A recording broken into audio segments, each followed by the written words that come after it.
What's up, guys? Thanks for tuning in. My name is Gregson and welcome to Shifting Lanes. And I just bought a 2017 Volvo XC90.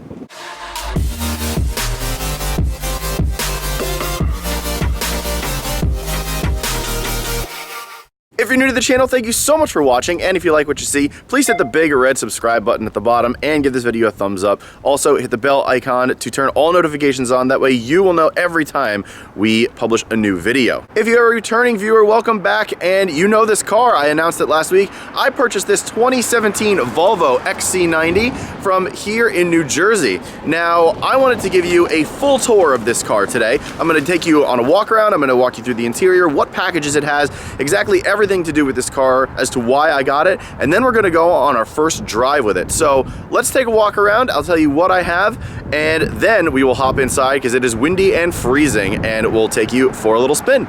So here she is. This is my 2017 Volvo XC90 T6 Momentum. Now, before we get started, I wanted to give you a couple of quick cool facts about this generation of the XC90, because the first XC90 was so popular and everyone just loved it. And when they brought out the new ones, obviously this is a absolutely beautiful SUV, in my opinion the best looking SUV on the market today. But I wanted to give you a couple of interesting things that Volvo changed and upgraded from Gen 1 to Gen 2. This is actually made with stronger and lighter materials, and it has a composite transverse rear leaf spring setup and also hot formed boron steel, which actually comprises 40% of the body and contributes to a weight savings around 280 pounds versus the Gen 1 XC90. So we have a lighter car off the bat. This thing is actually very slippery. This has a drag coefficient of 0.30. To put that in perspective, the Tesla Model S has a drag coefficient of 0.27. So this is actually a very aerodynamic car from a drag coefficient standpoint. This car is finished in black. It also has a black leather interior, and it comes with the 2-liter 4-cylinder, which is throughout all of Volvo's range, 316 horsepower, 295 foot-pounds of torque, super and turbocharged engine. That is a really unique engine, and I'm really curious to see how this does over time with reliability. Now, one of the reasons why I got this car is because of how many options it came with. This is a really interesting car because you have a ton of different options that you can get from Volvo itself. I'm going to read off what this one has. It has the Momentum Plus package, which includes active bending lights, which are added to the standard LED headlights, and also has a Thor's Hammer DRL and auto high beams. It has high pressure headlight cleaners, dark flame birch wood inlays, illuminated sill plates, interior high-level illumination, Apple CarPlay and USB hub, and a 12.3-inch driver display. It also has the climate package. In the T6 Momentum, you get heated seats. So this has heated front seats. It also has rear heated seats, a heated steering wheel, a heated windscreen, and heated washer nozzles. So this thing is ready to go for the winter, which is now, which is very awesome because having a heated steering wheel has been amazing these last few weeks. It also has the convenience package, which includes the Pilot Assist semi-autonomous drive system with adaptive cruise control, Park Pilot Assist, front park assist, lane keeping aid, home link, compass, grocery bag holders, and a 12-volt power outlet in the cargo area. And it finally has the Vision package, which is the blind spot monitoring information system and cross traffic alert, 360-degree surround view camera, automatically dimmed inner and exterior mirrors, which is awesome, and also retractable rear view mirrors.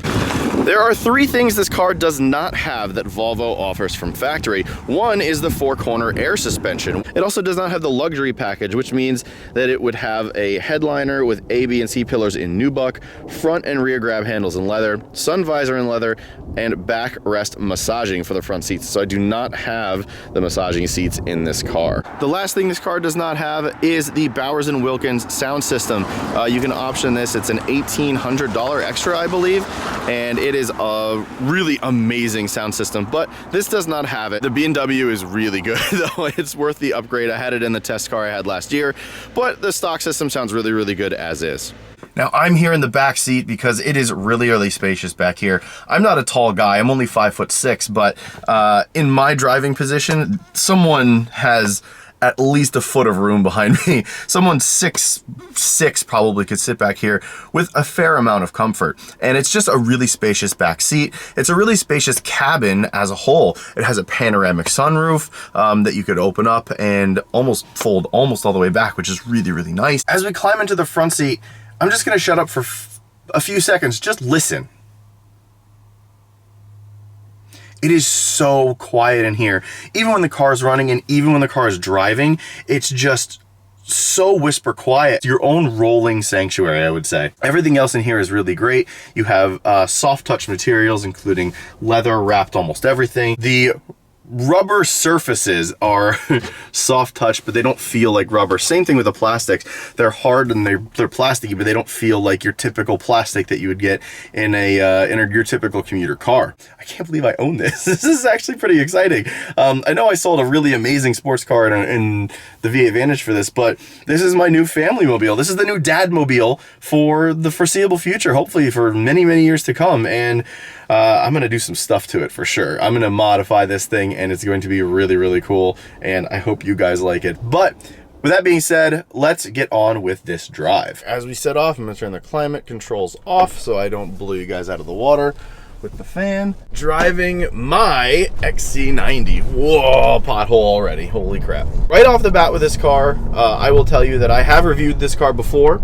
I drove a 2018 T6 Inscription and that was fully loaded. It had every single option except the luxury package. Actually, no, come to think of it, it did have the luxury package. It had the nubuck A, B, and C pillars. But I've driven this car before. I had it for a week, and if you watch that video, I was not exactly sold on the XC90 as a whole. I had questions about the reliability. There was some questions about the touchscreen and it getting very hot and overheated, and just a couple of things that really weren't perfect for me. Yet I bought one anyway, which is an interesting thing because I believe these days no car is really perfect. So you're going to have some kind of foibles with any car you get, regardless of what you buy as a whole. So with that being said, I still bought this car and I think it's really, really great. As we set off, the 316 horsepower and 295 foot-pounds of torque in this engine, while it's a small displacement engine and only a 4-cylinder, there's plenty of power behind this thing. It has a 0 to 60 time in 6.1 seconds. Now, that is really, really quick, even by modern standards.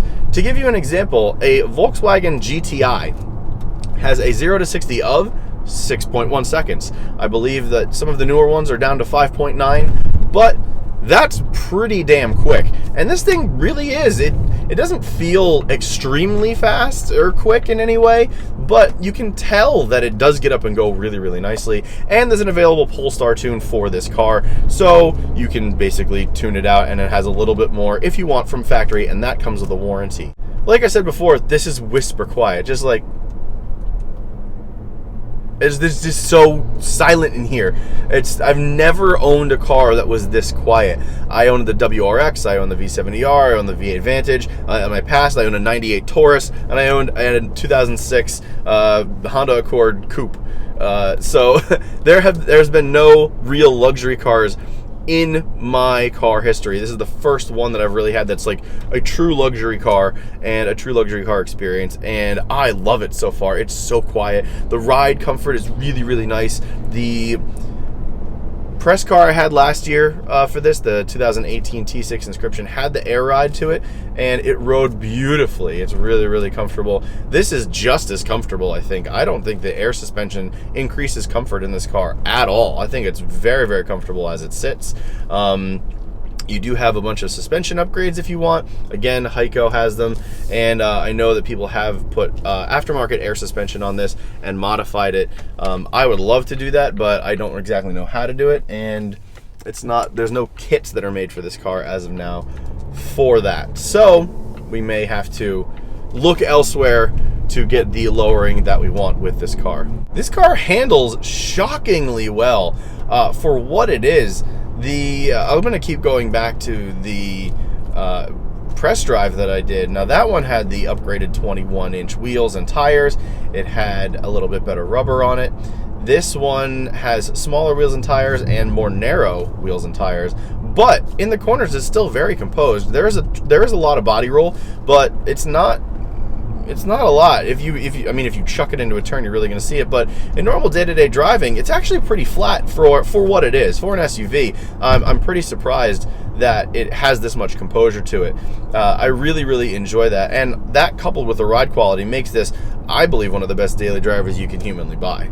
I love as I'm driving and I get these like little nips of light that come through this giant panoramic glass roof. I love that. I think it's really, really nice and adds to the overall experience of driving. It almost feels like you have sort of an SUV convertible in a little bit of a way. It's a really nice feeling, and it feels a lot more open and airier than it actually is. The XC90 drives a lot smaller than it seems. I don't feel like I'm towering over everybody in this car. I don't feel like I'm captain of the road, which a lot of these SUVs and trucks nowadays, they try to really make you feel like this commander of the road. High ride height, high seating position, and just, to me, that's like the illusion of safety, because you have such high center of gravity at that point that there's nothing that's really protecting you from a moose test rollover, or what have you.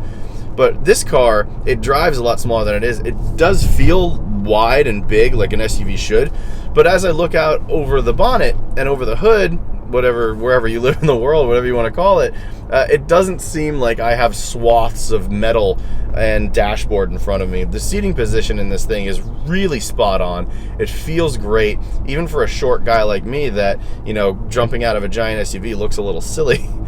But jumping out of this thing and jumping into it and just driving it, I don't feel out of place, which is a really good thing. When I had a Chevy Tahoe as a press car last year as well, I felt tremendously out of place. That was way too big of a truck for me, and it felt like it was way too big of a truck for me. But this thing feels perfect. I feel that this is such a spot-on car for my needs and my family's needs and for my driving style. It just feels great, it handles great, and I tremendously love driving this thing for the first week and a half that I've had it. And it's going to be interesting to see how this thing holds up in the reliability realm, because there is a lot on the internet saying that these aren't reliable cars. The new SPA platform is not exactly great from Volvo, but I bought one anyway, and I bought it because I love it. I think the aesthetics are great. It rides really well, and when I had it as a press car last year, I fell in love with it, so I knew I had to have one. And that brings me to another point. This is a project. We are going to be doing a lot to this car personally, because this is my personal car. I bought this car. This is not shifting lanes money that we're using for this car. This is my car. The Aston was my car, so I bought it, and yeah, I used that money to buy this, and I shelled out more of my money to buy this. I don't have a loan on this, which is something that is amazing to say. I don't have a car payment. So all the money that I would use for a car payment, I can use to modify this thing. I want to wrap this car. I'm looking for different colors, and I think I have one picked out, but if you guys have any suggestions, let me know. I think it'll be really, really fun to change the color of this car to make it something a little bit more unique. I also want to do a big brake upgrade. The brakes on this car are not really that strong. They are okay for what it is, but there's a lot left to be desired. So I would love to do a brake upgrade. That would be really, really nice. I also want to do wheels and tires on this car. The 19s are a little small. However, they're great for winter use. The more narrow the tire, the better it is. You're going to have a lot more traction and ability to cut through snow. So I'm going to throw winter tires on this next year, and I'm going to get summer tires and wheels so that I can have optimal grip for summer months and warmer months. Now, I will definitely upgrade the size of them, because this thing with 22-inch wheels on it, or I think I've seen a couple of them even with bigger, this thing with 22-inch wheels on it looks so good. And hopefully with the lowering that I can do, either with lowering springs or the air suspension, it's going to look really, really good. I want to make this thing the best looking XC90 in the world, and I think we can do that. Thank you so much for watching this one. This has been the first drive and a quick overview of the full in-depth stuff that you get with this car. I hope you liked it. If you did, don't forget to subscribe and smash that like button. If you want to support us, you can check the links in the description below. We have a Patreon, and we do Teespring as well, where we're doing Volvo inspired designs for you guys. We have another one coming, and we're going to try to get 1 or 2 out every month so that you guys have really cool merch and apparel to buy, not necessarily related to this channel, but just Volvo in general and Volvo inspired. So that could be really cool for you guys to see. If you want to get in contact with us, it is contact@shiftinglanes, or you can follow us on social media, which is @shiftinglanes, literally everywhere, and all of those links are in the description below as well. Next time on this car, you will see me talking about why, the actual reason why I sold the Aston to buy this.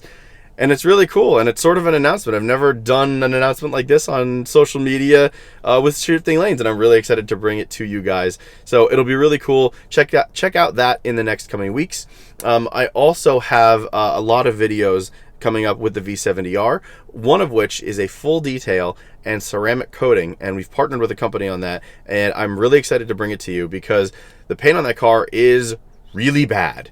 Even with the respray and repaint after that car was in an accident or a crash, it's still in bad shape. However, we're partnering with a company on it, and I'm really excited to show you guys the results because they are fantastic. So stay tuned for that as well. And that will do it for now. So thank you so much for watching. My name is Gregson, and I will catch you next time. See ya.